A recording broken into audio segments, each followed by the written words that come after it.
It was summertime on the island of Sodor. Gordon pulled the passenger express. It was very busy, but Gordon loved the hustle and bustle.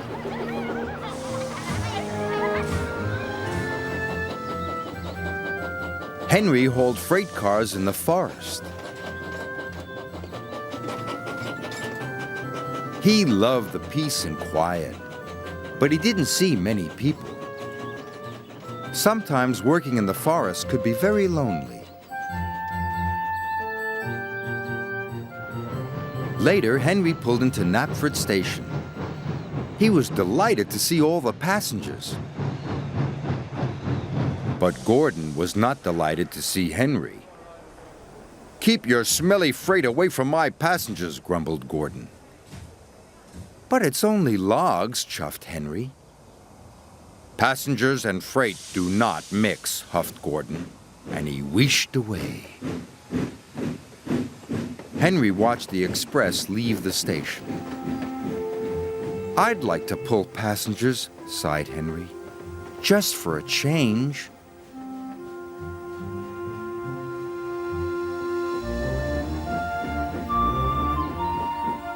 Henry stopped at the water tank on the edge of the forest. Children were standing by one of the trees. "What are those children doing?" Henry asked Thomas. "That's the old Sodor wishing tree," said Thomas. "They must be making a wish." "A wishing tree?" gasped Henry. "How wonderful!" "Do you think it could make my wish come true?" asked Henry. "It might," said Thomas, and he puffed away. Henry rolled up to the wishing tree. He took a deep breath and made a wish, as hard as he could. I wish I could pull the express instead of Gordon," he said. That evening, Sir Topham Hatt came to see Henry. "Tomorrow, you will pull the express," he said. "Thank you, sir," said Henry happily. His wish had come true. The next morning, Henry chuffed cheerfully into Knapford Station.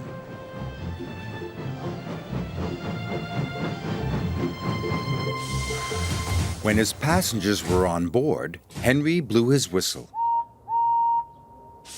and pulled out of the station. But Henry puffed too quickly.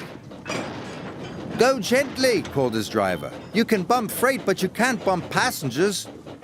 "Sorry," puffed Henry.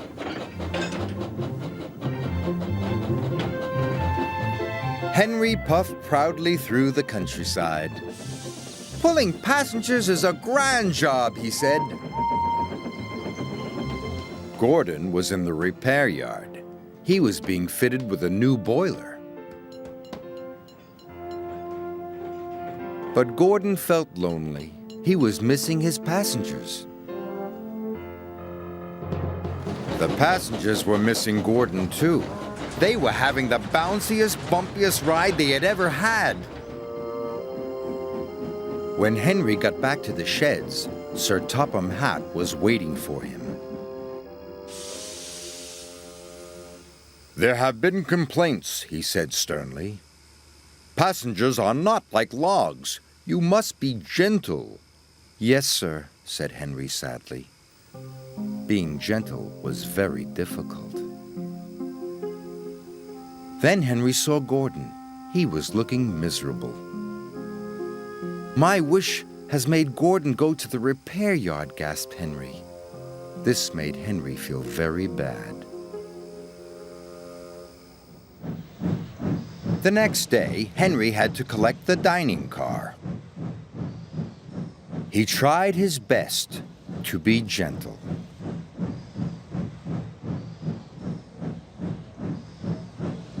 But he shunted the dining car so hard, everything flew into the air. There were more complaints than ever. Henry didn't want to pull passengers anymore. He wanted to wish everything back to normal.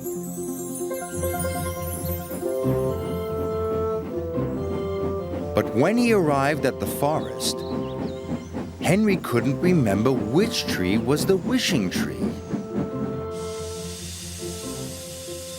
"Oh no!" cried Henry. "Which one could it be?" Henry didn't know. So he decided to wish on all the trees. "I wish I could pull freight again," he puffed. Then he moved to the next tree, and he wished again.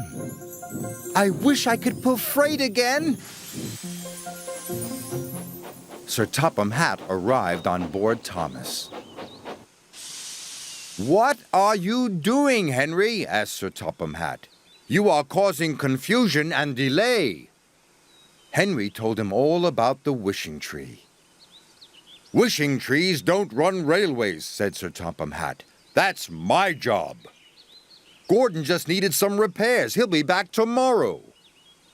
Henry was delighted. The next day, Gordon came back to work. He looked as good as new. The passengers were so pleased to see him. They cheered and cheered and cheered. Gordon beamed happily for the rest of the day. Henry was happy to be back in the peace and quiet of the forest. At the end of the day, he stopped near the wishing tree. And even though Sir Topham Hatt had told him trees don't run railways, Henry wished he would never have to pull passengers ever again, just in case.